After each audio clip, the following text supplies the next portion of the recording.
안녕하세요. 저는 어린 나이에 시집가서 이혼한 뒤에야 인생을 펴게 되었고, 여전히 며느리 노릇 중에 있는 아줌마입니다. 제게는 친부모만큼이나 은인인 시모가 한 분 계십니다. 다들 결혼을 하게 되면 시모와 적이 된다지만, 저에게 시모는 완전 다른 의미의 존재인데요. 시모가 안 계셨다면 아마 제가 이 사연을 쓸 수 있는 여유도 없었을 겁니다. 시모 덕분에 이혼을 할 수 있었고, 시모 덕분에 새 삶을 살게 된 저의 고군분투 사연을 들려드리고 싶어서 찾아왔어요. 세상에 저런 가정도 있구나 생각하며 넓은 아량으로 제 글을 봐주셨으면 좋겠습니다. 어린 나이에 시집을 간 저는 결혼한 지 얼마 되지 않아서 친정아빠를 잃었습니다. 친정엄마는 제가 아주 어릴 적에 뇌경색으로 먼저 돌아가신 걸로 알고만 있었어요. 엄마를 전혀 기억하지 못할 나이였기에 아빠가 말해준 이야기로만 엄마의 이미지를 상상하곤 했죠. 친정아빠는 저를 데리고 아주 어렵고 가난하게 살았습니다. 돌아가실 때 제게 물려주는 재산은 없었지만 그렇다고 빚을 남기지도 않았어요. 아빠가 그렇게 악착같이 밤낮을 일했던 건 아무것도 줄 게 없는 제게 빚만큼이라도 물려주지 않기 위해서였을 겁니다. 저는 당연히 의무교육은 받고 컸지만 대학 같은 건 생각지도 못했고 20살이 되자마자 고깃집 알바를 해서 돈을 벌어야 했습니다. 그걸 친정아빠가 굉장히 미안했어요. 저에게만이라도 가난 때문에 피해보게 하는 일은 없도록 만들고 싶었다는데 저는 대학을 못 간 것이 친정아빠 탓이라고 생각하지 않아요. 대학은 제가 공부를 더 열심히 했다면 장학금을 받고 기숙사에 들어가 다닐 수 있는 부분이지 않습니까? 제 능력이 그만큼 대단하지 못해서 대학 못 가게 된 것이라 친정아빠 탓을 한 적이 없었거든요. 그래서 한 번씩 술 마시면 자책하는 아빠에게도 아빠 탓 아니라고 달래주었네요. 저는 나이 20살까지 크면서 한 번도 아빠에게 집안 환경에 대해 불평을 한 적도 없습니다. 아빠의 감사한 노력 덕분에 저는 가난 속에서 허덕이며 컸다는 느낌도 못 받았고요. 그런데 딱 한 번 제 인생을 탓하고 후회를 했던 일이 있었는데요. 그게 바로 결혼이었습니다. 예나 지금이나 저에게 결혼은 도려내고 싶은 경험이었어요. 결혼을 했을 때 그런 생각을 많이 했던 것 같습니다. 내가 만약 돈 많은 집 딸이었다면 좀 더 똑똑하고 현명하게 클 수 있지 않았을까? 나를 만만하게 보고 접근하는 사람들이 없지 않았을까 하는 생각들이요. 저는 고깃집 알바를 하면서 거기에 사장님과 결혼을 하게 되었는데요. 사장님은 당시 30대의 젊은 남자였습니다. 저랑은 9살 차이가 났어요. 당시 사장은 알바생들 중 저와 유독 친하게 지냈거든요. 그 이유가 제가 다른 알바생처럼 짧게 일하다 그만두는 알바생이 아닌 실하고 길게 일해주는 알바생이었기 때문이었죠. 그래서 저를 더 동생처럼 잘 챙겨주기도 했습니다. 집에 가서 먹으라고 남는 고기를 포장해주기도 하고 제 형편을 알기 때문에 한 번씩 비싼 고기도 포장해서 친정아빠랑 같이 먹으라고 건네기도 했어요. 어머 사장님, 이건 너무 많아요. 그리고 이거 비싼 거잖아요. 저는 삼겹살이면 돼요. 전 진짜로 삼겹살이 더 좋아요. 저희 아빠가 삼겹살에 소주 먹는 걸 진짜 좋아하거든요. 삼겹살까지 더 챙겨가면 되겠네. 너한테 주는 건 하나도 안 아까우니까 가져가. 네가 꾸준히 일해주는 덕분에 너만 있으면 가끔씩 바깥일이나 은행 업무도 보고 올 수 있었잖아. 이거 준다고 내가 금방 손가락 빨게 되는 건 아니다. 나도 넉넉하니까 챙겨주는 거지. 처음엔 마냥 공짜라는 생각에 좋아라 했는데 나중에 되니까 민폐가 아닌가 싶더라고요. 그래서 결국 사장님한테 돈을 지불하려고 했는데 사장님이 정색하면서 우리 사이에 돈을 왜 주고받냐고 하대요. 그러면서 하는 말이 사실 저한테 이성으로 관심 있기도 해서 챙겨주는 거라고 하는 거 아니겠어요? 장사 때문에 제대로 밖에서 만나볼 시간도 없었지만 그래도 내가 꽤 괜찮은 놈이거든? 정말 잘해줄 자신 있으니까 나랑 한번 만나볼래? 난 제법 오래전부터 널 마음에 두고 있었어. 든든한 우리 친정아빠처럼 또 다른 매력으로 제게 소나무 같은 버팀목이 되어주던 사장님이었는데 그런 고백을 받으니까 제가 흔들릴 수밖에 없더라고요. 그렇게 서로를 향한 정이 결혼까지 이어질 줄은 몰랐습니다. 저는 23살 나이에 시집을 갔어요. 무엇보다 친정아빠가 제 결혼을 무척 기뻐하셨습니다. 결혼식이 끝나고 신혼여행을 떠나기 전 제 남편 손을 꼭 잡고서 해주신 말이 있었어요. 우리 딸 잘 부탁하네. 자네만 믿을게. 내가 우리 귀한 딸 두고 늘 마음이 불안해서 뭘 제대로 할 수가 없었는데 이제야 마음 편히 내 일을 볼 수 있겠어. 우리 애가 아직 어려서 많이 서툴 거야. 너그럽게 이해해주고 좀 많이 가르쳐주게. 곧 자라는 애니까 많이 보듬어주고. 또 힘든 게 있어도 말을 잘 안 할 때가 많아. 자네가 먼저 알아봐주고 다독거려줬으면 좋겠어. 물론입니다. 그런 건 전혀 걱정 안 하셔도 돼요. 장인어른께선 걱정 마시고 앞으로 편하게 일 보시면 되세요. 한 번씩 꼭 인사드리러 갈게요. 신혼여행 다녀오고 나서도 들릴 테니까 약속 잡으시면 안 돼요? 그날 친정아빠가 제게는 별다른 말 없고 그냥 아빠 딸로 태어나게 해서 미안하다는 말만 했습니다. 무슨 그런 말을 하냐고 타박을 했더니 아빠가 그냥 웃기만 하면서 안아주더라고요. 정말 사랑하는 아빠지만 그래도 포옹을 해본 건 그날이 처음이었어요. 그리고 그게 아빠와 마주한 마지막 시간이었다는 걸 상상도 하지 못했죠. 저희는 가게를 매니저한테 맡기고 한 달 동안 신혼여행을 즐겼습니다. 남편이 아시아 일주를 해보고 싶다고 해서 한 달을 바쁘고 알차게 보냈어요. 솔직히 제 인생에서 가장 화려한 날들이긴 했습니다. 그리고 신혼여행을 마치고 한국으로 귀국을 한 날 저는 공항에 마중 나온 친척들에게 친정아빠가 돌아가셨다는 얘기를 듣게 되었어요. 친정아빠는 제 결혼식 일주일 전에 췌장암 말기 판정을 받았다고 했습니다. 친척분들이 다들 저한테 알리고 늦게라도 치료를 시작하자고 했으나 친정아빠가 가망 없는데 돈 쓰고 싶지 않다고 또 제게 짐이 되기 싫다고 하면서 끝내 저한테 알리기를 거부하셨다고 해요. 그 소리를 듣고 친척들과 함께 정신 놓고 달려간 곳은 병원이 아닌 빈소였습니다.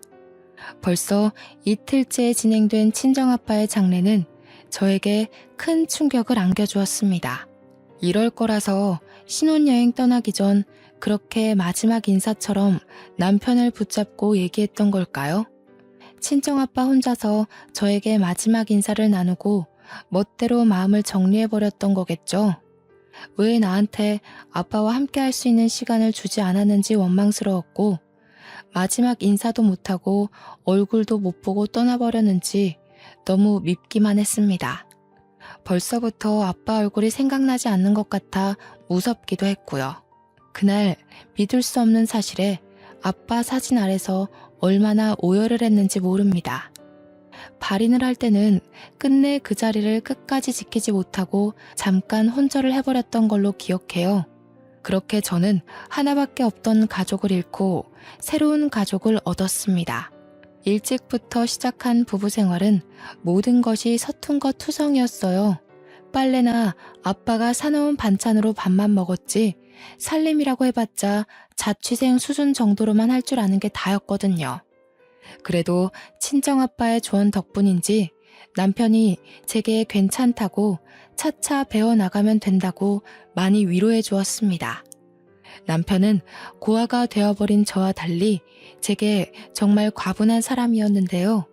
시댁도 원래 이렇게까지 좋은 아파트에 산 것은 아니었다고 남편 장사가 잘 되어 형편을 폈다고 하더라고요. 남편에게는 시부는 없었고 시모가 하나 있었습니다. 그런데 시모가 말을 못하는 장애인이었어요. 과거에 시부모님 차량에 물이 빠지는 사고가 있었는데 그 충격으로 시모가 말을 잃었다고 하더군요. 시부는 그때 돌아가신 걸로 얘기 들었습니다. 걱정한 것과 달리 시모는 참 고우신 분이었어요. 말은 못하지만 제가 어린 나이에 고생하지 않길 바랬는지 늘 목에 걸고 있는 수첩에다가 그만 들어가서 쉬라는 말을 많이 적어서 보여줬습니다. 원래 수화를 하는 분이지만 제가 수화를 하지 못하니 항상 수첩을 지니고 다니셨어요. 아니에요, 어머님. 저도 얼른 배워서 남편 식사 제가 직접 차릴 수 있어야죠. 어머님께도 빨리 도움되는 며느리가 되고 싶어요. 지금은 민폐만 끼치는 것 같아서 죄송해요. 시모는 저를 정말 기특하게 봐주셨습니다. 나쁜 며느리가 들어오면 어쩌나 걱정을 많이 했다고 오히려 제게 고맙다는 말을 많이 해주신 분이죠. 저는 남편이랑 결혼하면서 하던 아르바이트도 안 하게 되었기에 시모랑 하루 종일 붙어있는 시간이 많았는데요. 시모가 저를 딸처럼 잘 챙겨주니 저도 시모를 엄마처럼 많이 의지하게 되더라고요. 덕분에 저는 결혼 생활 1년 반 정도 만에 거의 주부 10단 실력만큼이나 살림을 잘하게 되었습니다. 시모의 도움과 저의 노력이 시너지를 일으켰기 때문이라고 생각합니다.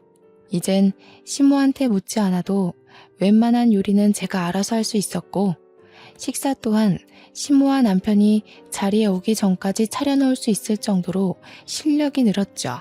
우와, 이게 뭐야? 해물탕을 했네? 자기는 어쩜 갈수록 요리 실력이 늘어? 내가 와이프 하나는 진짜 잘 뒀다. 그치 엄마?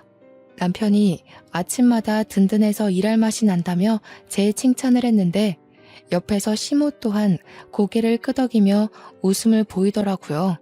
집에서 아무것도 안 하는 며느리로서 마땅히 해야 할 일인데 과한 칭찬을 받으니까 쑥스러웠습니다. 남편 장사가 새벽 2시에 끝나기 때문에 저는 늘 남편이 올 시간쯤에 다시 잠에서 깼다가 남편을 챙겨주고 잠자리에 들기를 반복했어요. 남편은 저보다 더 힘들게 손님 상대하며 12시간 넘게 일을 하는데 이 정도 내조하는 건 전혀 힘들지 않았습니다. 그러던 어느 날은 남편이 알바생들이랑 회식을 한다며 늦게 들어올 거니까 먼저 자라고 하더군요. 제가 아르바이트 하던 때에도 가끔씩 회식을 했었기에 알겠다고 조심해서 들어오라고 말한 뒤 잠에 들었는데 한참 새벽이 되었을까 제 전화기가 징징 울리더라고요. 작은 진동으로 되어 있었는데도 금방 깰 수 있었던 이유가 희한하게 남편이 집에 안 들어오면 잠기가 예민해지는 거 있죠. 남편이 무사히 귀가하는 걸 제 눈으로 봐야 안심이 되었어요. 정말 가족이라고 생각했기 때문이 아니었나 싶네요. 저도 남편 가게에서 오래 일했던 알바생이라서 거기 매니저와 알고 있는 사이였는데요. 오랜만에 매니저한테서 전화가 왔더라고요. 사실 연락처를 주고받고도 한 번도 전화는 해본 적 없던 사이였거든요. 통화해본 적 없는 사람이 다늦은 새벽에 전화가 왔다는 건 당연히 남편 문제가 아니겠습니까? 수진아, 오랜만이네. 잘 지내고 있지? 사장님이 술을 과하게 드셔서 뻗었거든. 좀 있으면 집 앞에 도착하는데 나와줄 수 있어? 한 10분 뒤면 도착할 것 같아. 역시 남편 일이 맞았던 거죠. 남편은 회식이 있더라도 한 번도 술 먹고 기절해 본 적 없던 사람이거든요. 너무 놀라서 저는 얼른 옷을 챙겨 입고 밖으로 나갔습니다. 잠시 기다리고 있었을까? 얼마 뒤 차 한 대가 아파트 입구에 섰고 보조석에 앉아있던 매니저가 내리더니 인사를 해왔습니다.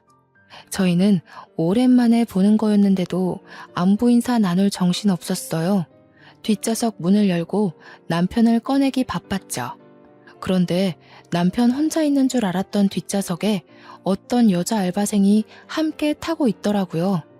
한눈에 봐도 예뻤고 화려한 타입이라는 게 드러날 정도로 미인이었습니다. 급하게 나왔다지만 파자마 잠옷에 바람막이 외투 하나 걸치고 있는 제 모습과는 차원이 다른 여성성이었죠. 어머, 안녕하세요. 사장님 와이프신 거죠? 저 이번에 사장님 가게에서 일하게 된 알바생이거든요. 오늘 제 환영회 하느라 오빠가 좀 과하게 마셨어요. 늦게 보내드려서 죄송해요.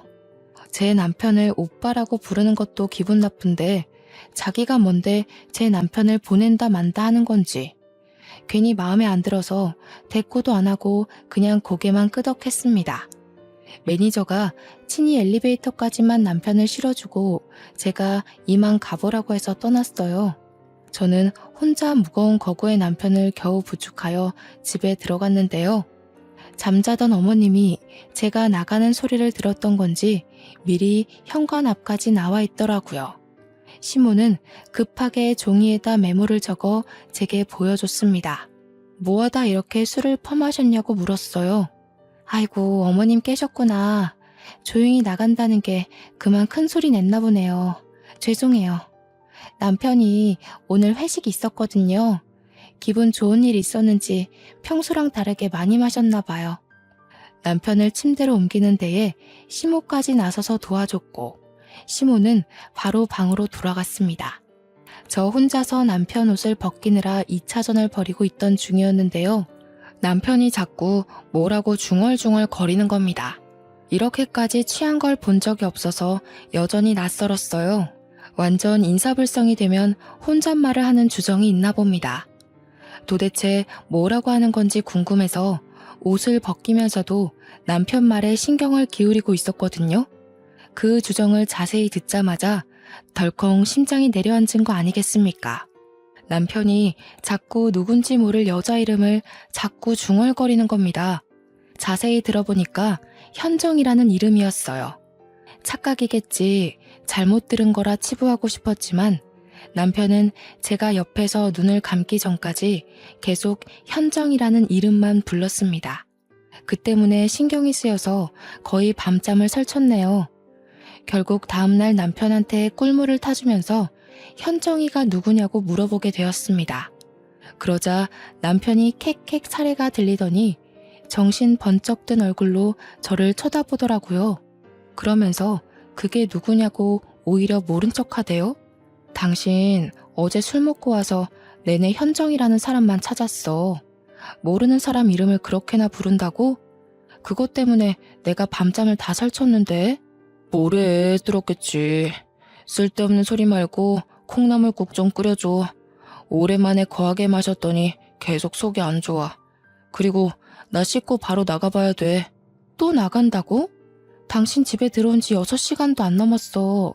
아직 출근 시간도 아니잖아. 나중에 어머님 병원 가야 되는데 우리 안 태워다 줄 거야? 당장 가봐야 되는 일이야? 바깥일 하는 사람이 어디 직장에만 일이 있겠어? 다른 약속 있어. 엄마 병원은 당신이 택시 타고 다닐 수 있잖아. 택시비 줄게. 남편은 제게 카드를 쥐어주면서 아침밥도 안 먹고 그대로 불이 나게 씻고 나가버렸습니다. 뭔가 자리를 계속 피하려는 느낌이 들었어요. 그나마도 시모 병원 간다고 뒷전이 되어버렸지만요. 시모는 저와 함께 주기적으로 어장의 재활치료를 받으러 다녔는데요. 시모 말로는 혼자서 병원 다니실 때보다 저랑 같이 다니니까 의지도 되고 힘도 난다고 하더라고요. 의사도 시모가 옛날에 비해 언어를 이해할 수 있는 능력이 많이 향상되었다고 했습니다. 뇌 기능에 문제가 생긴 거라 완전 일반인까지 회복된 건 아니었지만 일상생활에 큰 어려움은 없을 거라고 하네요.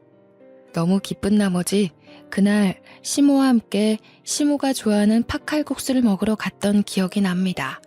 시모가 자기는 면을 잘 안 먹는다고 저한테 덜어주면서 전부 저 덕분에 몸이 많이 좋아진 거라고 또 고맙다고 하는 거 있죠?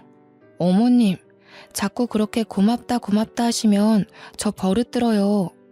저한테 꾸짖을 거 있으면 과감하게 말씀해 주세요. 전 어머님 마음 불편하게 만들고 싶지 않거든요. 식사를 마치고 시모가 이끄는 대로 따라갔는데 그곳은 시장 한가운데 있는 웬 도자기 집이었습니다. 그릇이 필요한가 해서 들어가 봤더니 그게 아니라 저한테 도자기 반지를 하나 선물해 주더라고요. 시모가 과거에 한 번씩 시장 올 때마다 들렸던 곳이라고 이 도자기 집이 전부 수제라서 반지도 바로 그 자리에서 제작을 해준대요. 너무 진귀한 선물이라서 저 또한 시모에게 선물을 해주겠다고 하여 저희 둘은 나란히 반지를 맞추고 나왔네요. 그리곤 함께 장볼거리 좀 산 뒤에 시장을 빠져나왔고 근처가 남편 일하는 곳이라 한번 들리기로 했습니다. 남편 가게까지 거의 다 왔을 때쯤 알아챘는데요. 제가 깜빡하고 산 걸 두고 와버렸지 뭡니까. 시모한테 남편 가게 안에 들어가 있으라고 하고 급히 3분 거리의 시장으로 다시 돌아갔습니다. 금방 갔다가 왔더니 시모가 저한테 달려오고 있는 거 아니겠어요? 느닷없이 제 손을 붙잡아 당기며 집에 가려고 하더군요. 어머님, 어디 가세요? 남편 만났어요? 남편한테 고기 좀 얻어가려고 했는데. 잠깐만요. 제가 남편한테 빨리 말하고 올게요. 시모가 자꾸 제가 하는 말에 손사래만 치면서 계속 집에 가자고 당기는 겁니다. 그때 남편 가게를 앞을 그냥 지나치게 되었는데 스쳐가는 상태로 안을 슬쩍 봤거든요. 순간 제 눈에 무언가가 포착되었지 뭡니까. 손님 몇 없는 테이블 사이로 카운터 쪽에서 웬 남녀가 사이좋게 손을 맞잡으며 노닥거리고 있는 걸 똑똑히 본 거죠. 시모가 당기는 바람에 금세 지나쳤지만 온몸에서 반응하는 촉이 저를 불안하게 만들었습니다. 저는 결국 저를 꼭 잡는 시모와 실랑이를 벌이면서 시모를 놓고 가게로 돌아갔어요.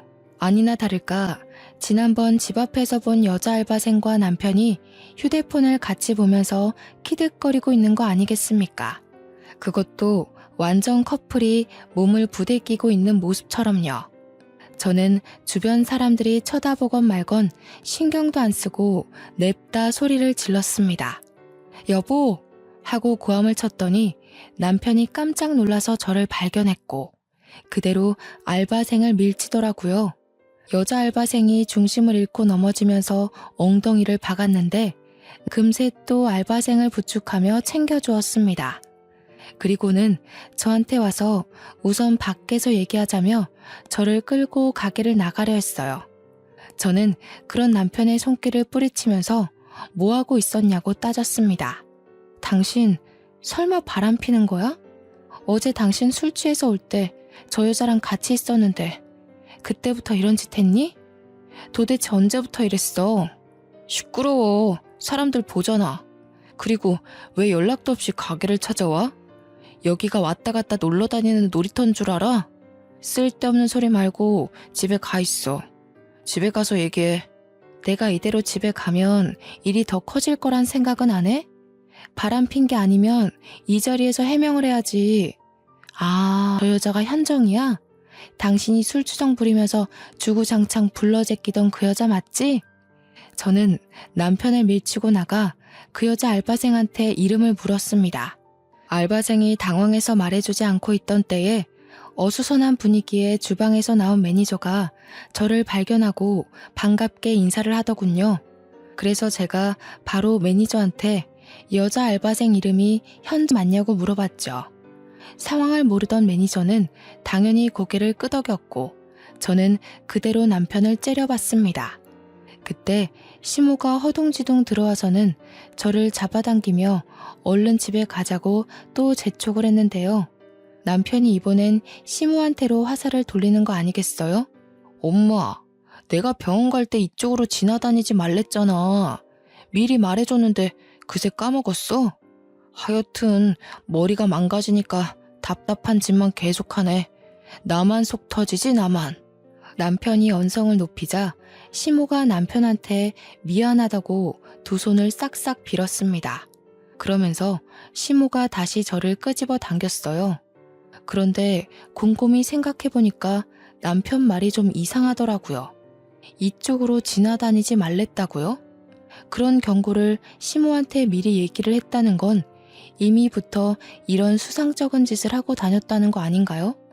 제가 그걸 눈치채고 다시 남편한테 따지고 물었더니 당황한 남편이 영업방해로 신고하기 전에 나가라고 협박을 하기 시작하더군요. 그러면서 저와 시모를 힘으로 몰아냈고 계단이 있는 것도 고려 안 한 채 무작정 밀어붙이는 탓에 시모가 발라당 바닥을 굴렀습니다. 지나가던 사람들이 놀라서 시모를 살폈고 가게 안의 사람들도 그제서야 일어나서 남편을 동영상 찍기 시작했어요. 화가 잔뜩 난 저는 시무를 살펴주다가 들고 있던 두부로 냅다 남편 머리통을 후려쳤고 그걸로 모자라서 봉지에서 두부를 꺼내 남편한테 패대기를 쳐버렸어요. 뭘 잘했다고 네 엄마를 그렇게 사정없이 밀어버려. 유부남이 대낮에 사람들 보는 앞에서 바람피는 게 잘한 짓이야? 네가 그러고도 어머님 아들이라 말할 자격이 있어? 아이씨, 내 돈으로 먹고 자고 싸고 치료까지 받으면서 그럼 그건 누가 효도하는 건데? 이렇게까지 해줬으면 나머지는 당신이 며느리로서 해야 되는 거 아니야? 그러게, 내가 좋게 말할 때 집에 돌아갔으면 이 꼴은 안 당했을 거 아니야? 남편의 호통은 사람들의 주의를 모으기 충분했고 남편은 제 분에 못 이겨 우리를 내버려 두고서 가게의 깊숙한 곳으로 들어가 버렸습니다. 하는 수 없이 저는 시모를 챙겨 집으로 돌아왔는데 시모가 저한테 계속 미안하다고 계속 메모를 적어주더군요. 알고 보니 시모는 남편이 바람피고 있는 걸 진작에 알고 있었더라고요. 아들이란 이유만으로 또 며느리인 내가 상처받길 원치 않아서 모든 걸 모른 채 입 다물고 있었다고 자백했습니다. 어머님, 저 너무 화나요. 솔직히 어머님한테도 배신감 느끼고요. 차라리 다 말해주시지. 그럼 제가 어머님한테만큼은 이렇게까지 배신감 느끼지 않았을 거예요. 전 어머님 너무 좋아했는데 역시 핏줄 앞에선 진심도 아무 소용이 없네요. 저 혼자 어머님을 엄마로 생각했나 봐요. 하긴 아들보다 며느리가 좋은 시어머니가 어딨겠어요. 어머님, 저 때문에 부담스러우셨겠어요. 이젠 저한테 신경 끄셔도 돼요. 저도 그럴 테니깐. 그날 저는 결혼하고서 난생 처음 시모에게 상처 주는 말을 서슴지 않고 해버렸습니다. 시모가 저를 붙들고 미안하다고 사과를 했지만 용서를 받아주지 않고 외면을 했어요. 그렇다고 가진 돈이 없는 제가 바로 집을 나갈 수 있는 건 아니었습니다. 생계 때문에 당당하게 이혼하자는 소리도 꺼내지 못하고 이대로 남편과 냉전 상태만 유지했죠. 그러다 돈 없는 제가 끝내 이혼 결심을 한 계기가 생겼는데요. 바로 친정아빠의 첫 기일날이었어요. 남편과 사이가 안 좋더라도 장인어른 기일은 남편한테 알려줘야 할 것 같아서 막 일하러 출근한 남편한테 전화를 했거든요. 그런데 웬 여자가 받는 거 아니겠습니까? 바로 그 문제 알바생 상간녀였어요. 네, 사장님 커피 사러 갔는데 뭐라고 전해드릴까요? 근데 사모님, 그 전에 제가 궁금한 게 있는데요. 오빠가 사모님한테 마음 뜬 거 알면서 왜 계속 붙어 있어요? 혹시 돈 보고 자존심 없이 참고 살고 있는 거예요? 뭐라고요? 그쪽이야말로 가게에서 개망신 당해놓고 왜 아직 내 남편이랑 만나요? 생각 똑바로 바뀐 사람이면 그 가게에서 일 그만둬야 되는 거 아닌가요? 어머, 설마 저랑 오빠가 그날 소동 때문에 사이가 틀어진 줄 알았어요? 순수하기도 하셔라. 사모님이 생각하시는 것보다 저랑 오빠 꽤 돈독한 관계예요. 특히 오빠가 저한테 푹 빠져있네요. 내 남편 돈 보고 붙어있는 건 내가 아니라 그쪽이겠죠. 얼마나 돈에 미쳐있으면 유부남을 꼬셔서 남의 가정을 파탄내요? 어린애라서 그런가? 사모님이 모르셔도 너무 모르신다. 세상에 돈이면 미치는 사람들 많아요. 돈이란 건 남녀 불문, 나이 불문, 국적 불문하고 굉장한 가치잖아요? 참, 그거 알아요? 사모님 한 번씩 혼자 장 보러 갈 때 이미 어머님한테는 여러 번 인사를 드렸어요. 상간녀 발언에 흔들리고 싶지 않았는데 결국 저는 마지막 말을 듣고서 심장이 내려앉아 버렸습니다. 그대로 전화를 끊은 저는 당장 시모방을 찾아가서 물었습니다. 그러니 시모가 죄인처럼 고개를 숙이면서 맞다고 수긍하더라고요. 제게는 그것이 정말 청천벽력 같은 소식이었고 결국 저는 그 자리에서 이혼을 결심해버렸죠. 여기서 더 실망하게 된다면 저 어머님한테 해코지하고 싶을지도 몰라요. 어머님 변명 더는 안 듣고 싶으니까 메모 적지 마세요. 제가 이 집을 나가는 게 맞았어요. 가진 게 없어서 남편이랑 상간녀 소송할 돈이 없다는 게 진짜 너무 서럽네요. 그렇게 저는 남편에게 이혼을 요구했고 집을 나설 때 합의 이혼서에 도장을 찍었습니다. 제출은 시간 많은 제가 하기로 했고 남편은 저를 전혀 붙잡지 않았어요. 그날 제가 난리친 덕분에 남편 가게 이미지가 인터넷에서 소문이 쫙 나버리는 바람에 매출이 뚝 떨어졌거든요. 그래서 남편은 제 꼴을 진작에 보고 싶지 않아 했습니다. 이혼을 하게 되면 저는 남편보다 더한 가난을 얻게 되겠지만 몇 없는 짐과 재산 분할로 제게 떨어질 돈만 있는 걸로 만족하기로 하고 집을 나가게 되었어요. 제가 집을 나가는 당일 시모가 저를 방으로 불렀는데요. 솔직히 시모가 미워도 그동안 엄마라고 생각하고 믿고 의지했기에 시모를 두고 가는 것이 마냥 편치만은 않았습니다. 아니나 다를까 시모도 마찬가지였나 봅니다. 제게 밤새 쓴 것 같은 긴 내용의 편지를 건네더라고요. 그러면서 웬 검은 봉지 하나까지 챙겨주셨는데 그건 받지 않으려 했지만 시모가 무작정 제 가방에 쑤셔 넣었습니다. 시모를 향한 저의 진심은 절대 가짜가 아니었고 그렇기 때문에 받은 상처는 더없이 깊어서 시모가 챙겨주는 물건들이 달갑지 않더군요. 꺼내보지도 않고 그냥 집을 나와버렸습니다. 시모가 베란다에서 저를 내다보는 게 느껴졌지만 끝내 인사도 안 하고 돌아보지도 않았어요. 다시는 볼 수 없는 가족일 테고 좋게 작별하는 것도 아닌데 뭐하러 인사를 하겠습니까? 그렇게 제가 가장 먼저 찾은 곳은 결혼하기 전 친정아빠와 살던 곳이었습니다. 진작에 집을 팔긴 했지만 빈민촌이라서 아직 계약한 사람이 없더라고요. 거의 공가 수준으로 방치되어 있었어요. 집 안에 들어가 대문 올라가는 계단에 앉은 저는 한참 멍 때리다가 시모가 줬던 편지를 꺼내봤습니다. 야무지게 나열된 글씨를 쭉 읽어 내려가던 제 눈동자가 점차 세차게 흔들렸고 그 내용을 다 읽고 나서는 곧장 시모가 준 검은 봉지를 급하게 뒤졌습니다. 편지에는 처음부터 끝까지 시모의 자책이 담겨 있었는데요. 자신이 아들을 잘못 키웠다고 남의 집 귀한 자식한테 큰 상처를 줬다면서 자기 아들이 잘못했다는 거 알지만 이렇게 밉고 못된 놈도 자식이라고 못난 엄마 된 입장에서 보듬으려 했다며 저와 남편을 둘 다 지키려다 이 꼴이 났다고 미안하다는 내용이 가득했어요. 그러면서 마지막 추신에 그동안 딸이 주는 사랑 알게 해줘서 고맙고 우리 창창하고 예쁜 며느리가 앞으로 하고 싶은 일 하면서 건강하게 살았으면 좋겠다고 내가 가진 게 이것밖에 없으니 이 돈으로 자기 아들 소송하라며 돈을 조금 넣었다고 하는 겁니다. 검은 봉지 안에 든 건 다름 아닌 3개의 통장이었습니다.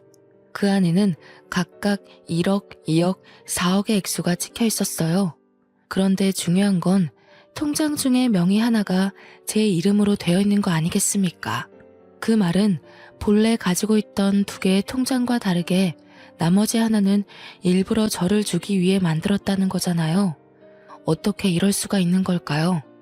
제가 얼마나 모진 말을 했는데 남편의 불륜을 알아채고 난 후부턴 시모에게 따뜻한 눈길마저 준 적 없었단 말입니다. 병원 가는 시모를 혼자 내버려뒀고 또 한 번 같이 먹지 않았어요. 그런데 어떻게 저한테 이 큰 돈을 덜렁 줄 수냐 있냔 말인가요? 시모는 그렇게 못된 짓을 한 제가 밉지도 않았던 걸까요? 어째서 시모는 제가 아는 시모의 모습 그대로 저를 기다리고 있었던 거죠? 너무 어린아이 같았던 제가 창피하고 진심으로 엄마였던 시모의 마음에 너무 죄송해서 한동안 그걸 쥐고 얼마나 울었는지 모릅니다. 날이 밝을 때 그 집을 나왔는데 나 저무도록 군가에 앉아 울었던 걸로 알아요. 결국 저는 다시 시모가 있는 집을 찾아갔습니다. 그 쓰레기 같은 집에서 시모를 빼내오기로 마음을 돌려먹은 거죠. 집에 갔더니 제가 나간 걸 알고 살판난 남편이 그새 상간녀를 들였지 뭐예요. 제가 집을 나간 게 12시간도 안 되었는데 얼마나 이 순간을 기다렸으면 그새 상간녀를 집까지 들였을까요? 어차피 남이 될 남편 그냥 무시하고서 저는 바로 시모 방을 찾았습니다. 시모는 방구석에 앉아서 저와 찍었던 사진을 정리하고 있더라고요. 저는 진작에 빼버린 도자기 반지도 시모는 여전히 끼고 있었습니다. 제가 방문을 열자마자 저를 발견한 시모가 깜짝 놀라셨는데요. 저는 설명도 없이 당장 시모의 짐을 챙기기 시작했어요. 챙기고서 시모 손을 잡고 신발을 신겨주는데 그때 남편이랑 상간녀가 다시 모습을 드러냈습니다. 뭐야 당신? 우리 엄마 데리고 뭐 하는 거야? 갑자기 다시 와서 왜 이래? 우리 더 이상 볼 필요 없는 사이지 않아? 당신한테 부모가 필요 없는 것 같아서. 근데 나는 엄마가 너무 필요하거든. 어머님이 당신 찾을 때까지 당신이 먼저 어머님 찾는 일은 없었으면 좋겠어. 그리고 나 당신이랑 저 여자 소송할 거거든? 저 여자 돈 없는 학생이라고 했지? 그럼 저 여자 위자료까지 당신이 내줘야겠네. 소송이라니? 뭔 소리야. 우리 합의 이혼했잖아. 배운 거 없어서 멍청한 줄은 알았지만 합의 이혼하면 소송 못하는 것도 모르는 바본 줄은 몰랐네. 아, 그 합의서 내가 찢어버렸어. 머리 검은 짐승한테는 회유보다 채찍이 나을 것 같더라고. 돈 없는 여자 끼고 노는 것도 당신이 돈이 있어야 가능할 텐데 이젠 그런 짓도 못해서 어쩌나? 몸이 근질근질하겠네? 뭐야, 제정신이야? 합의 본 걸 왜 이제 와서 뒤엎고 난리야. 이거 무효야. 우린 분명 합의 이혼한 거고 소송 같은 거 못해. 나야말로 소송하기 전에 다시 합의서 갖고 와. 내가 정말 궁금한 게 있어서 그러는데 당신 저 여자 데리고 살 생각이야? 내가 아무것도 몰랐던 것처럼 저 여자도 아무것도 모른다 생각해서 끼고 살려는 거니? 나이를 그만큼 먹는다고 다 제정신인 건 아니구나. 저기요, 현정이라고 했죠? 이제 그 남자 빈털털이 될 텐데 저 남자한테 돈 보고 접근한 거라면서요. 다른 남자 찾는 게 좋을 거예요. 제가 이간질을 좀 시켰더니 남편이 상간녀를 쳐다보는 눈빛이 좀 사납더라고요. 상간녀가 하는 사랑의 속삭임을 진심으로 믿기라도 했었나 봐요. 그 뒤로 집을 나와버려서 모르겠지만 아마 둘이서 말다툼 좀 했을 겁니다. 그대로 시모를 데리고 나온 저는 계속해서 시모한테 별다른 설명을 해주지 않았습니다. 무작정 비싼 호텔로 가서 방을 잡았죠. 맨날 마트보다 시장을 전전하며 한 번도 사치를 부린 적이 없는데 그날만큼은 어머님과 함께 기분 전환할 수 있는 곳에 있고 싶었어요. 죄송해요 어머님. 어머님 뜻 안 물어보고 마음대로 모셔와서요. 다시 돌아가고 싶다고 해도 괜찮아요. 대신 오늘만은 저랑 같이 있어주세요. 호텔방에 들어와서야 저는 시모 앞에 고개를 숙이며 어리석었던 마음을 용서 빌었습니다. 제 말을 듣고 시모는 제 손을 꼭 잡아주면서 그러지 말라고 하더라고요. 그러면서 입모양으로 고마워 이 말 한마디를 하는데 내내 불안했던 제 마음이 사르르 풀려버렸지 뭡니까. 솔직히 무서웠거든요. 남편한테 그렇게 덤비면서도 어머님을 데리고 당당하게 나오면서도 잘못된 일을 저지르고 있는 것 같아서 조마조마했단 말이죠. 그런데 아니래요. 저더러 참 기특하게 잘했대요. 시모가 그렇게 말해주는데 두려웠던 마음이 싹 가시면서 눈물이 나더라고요. 아마 시모 품에서 몇 분을 엉엉 울었을 겁니다. 저는 시모가 준 용기로 끝내 남편과 상간녀를 소송하였습니다. 그리고 부동산을 돌아다니면서 시모와 함께 새로 살 작은 집을 구했어요. 남편한테 위자료 받은 게 생각보다 많아서 뭐라도 돈벌이를 해볼 시도를 할 수 있게 되었는데 시모가 저더러 기사식당 한번 해보지 않겠냐고 하더라고요. 제 요리 실력을 썩히기 아깝다고 작은 기사식당 하나 차려서 저렴하게 장사해보자고 권유를 하였습니다. 제가 어머님한테 요리를 배운 사람이니까 어머님 손맛도 당연히 장난 아니거든요. 그걸로 자리만 잡는다면 나쁘지 않게 살아갈 수 있을 것 같아서 저는 시모의 뜻을 따르기로 했습니다. 때문에 현재는 장사를 준비 중에 있어요. 언제까지 시모가 제 곁에 있을지 모르겠지만 만약 어머님이 다시 아들 곁으로 가고 싶다고 하면 그땐 정말 미련 없이 보내줄 생각이에요. 그러기 전까진 제가 엄마로 모시면서 병원 치료를 계속 함께 다닐 예정이고요. 물론 천류는 제가 함부로 끊을 수 있는 것이 아니기에 언젠가는 전 남편을 다시 마주할 날이 생길지도 모릅니다. 그러나 그런 각오도 안 하고서 시모를 모시고 나온 것이 아니에요. 시모와 함께 사는 내내 전 남편과 맞서야 되겠지만 그럼에도 불구하고 저는 시모한테 받은 은혜를 모른 척할 수 없었고 어머님이 주는 마음과 사랑이 제게는 너무나 절실한 가족의 온정이기에 절대 놓을 수 없었습니다. 제 선택을 후회하지 않습니다. 시모가 아니었다면 지금도 장사할 미천은커녕 또 어디서 아르바이트나 하면서 자격증을 따야 하나 말아야 하나 전전하며 살았을지도 몰라요. 누가 뭐래도 시모는 제게 은인이고 가족입니다. 시모와 며느리 사이가 이렇게 애틋할 수 있다는 거 좀 껄끄럽고 불편할 수 있다고 생각합니다. 저희를 관계를 아시는 분들은 실제로 앞에서 기분 상할 만한 눈빛을 보내기도 하니까요. 아무렴 어떻습니까? 엄마라는 존재는 친엄마가 아닌 다른 모양으로도 존재할 수 있다고 봅니다. 제가 엄마로 느꼈다면 엄마라고 부르며 살 수 있다는 거예요. 참, 어머님이 최근 제게 한 가지 또 제안한 것이 있는데요. 저더러 위자료 남는 돈으로 학교를 다녀보라고 하더라고요. 제 나이가 이제 막 26살이 되었습니다. 고등학교 졸업한 지도 6년이 지났고 책 안 읽은 지도 너무 오래됐는데 갑자기 공부를 하는 게 어떠냐고 해서 좀 당황했어요. 어머님은 제가 아직 어려서 앞으로 세상 풍파를 겪을 날이 더 많아질 거고 나쁜 목적을 가진 사람으로부터 스스로를 지킬 수 있는 사람이 되려면 공부를 해야 된다고 하더군요. 그러면서 자기가 언제까지 목숨이 붙어 있을지 모르니 제가 홀로서기를 할 수 있는 능력을 길렀으면 좋겠다고 했습니다. 그 소리를 처음 들었을 땐 무슨 그런 말을 하냐고 시모를 나무랐는데 생각해보니 시모의 말이 틀린 것 없더라고요. 그래서 최근에는 수능 문제집을 샀습니다. 대학 입학까지 얼마나 기간이 걸릴지는 모르겠으나 장사를 같이 하면서 틈틈이 공부를 해볼 계획입니다. 검색을 하다가 우연찮게 알게 된 건데 수화 언어학과가 있더라고요. 그걸 본 날부터 제게는 수화 통역사라는 꿈이 생겼어요. 학교 다닐 때도 목표 같은 것 없던 제가 난생 처음 되고 싶은 직업이 생겼다는 겁니다. 이 모든 마음가짐도 다 지금의 어머님 덕분이었죠. 열심히 공부해서 훌륭한 수화 통역사가 되어서 시어머니한테 제대로 효도하고 시모와 더 깊은 감정을 공유할 수 있는 사이가 될 거예요.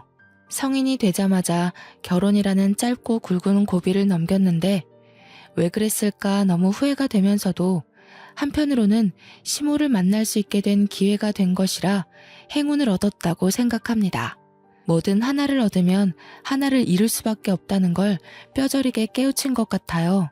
제 사연을 듣고 계신 모든 청취자분들께서도 혹시 잃은 것이 있다면 그걸로 너무 좌절하지 말았으면 좋겠습니다. 금방 기쁘게 일어설 수 있는 기회가 생길 거라고 믿어도 되니깐요. 제 사연은 이쯤에서 끝마치도록 하겠습니다. 이렇게 마무리하는 게 맞는지 모르겠어요. 처음 써보는 것이라 부족한 부분이 많았을 거라 생각이 드네요.